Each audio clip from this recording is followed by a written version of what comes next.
సాయంత్రం evening snacks కోసం శనగపిండితో మురుకులు నచ్చితే ట్రై చేయండి. హాయ్ అండి, ఈరోజు మురుకులు చేస్తున్నాం చూడండి. 3 కప్పుల శనగపిండి, 2 స్పూన్స్ కారం, 1.5 స్పూన్ ఉప్పు, 1/2 టీ స్పూన్ వాము, జీలకర్ర, అల్లం వెల్లిగడ్డ పేస్ట్, వాటర్ కొన్ని వేసుకొని కలుపుకోవాలి. శనగపిండి మురుకులు చేసుకునేటప్పుడు హాట్ వాటర్ పోయొద్దు, చల్లటి వాటరే పోయాలి.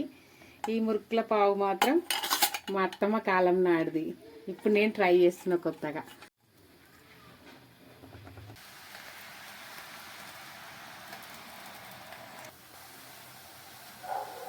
నా వీడియో నచ్చినట్టయితే లైక్, షేర్, సబ్స్క్రైబ్.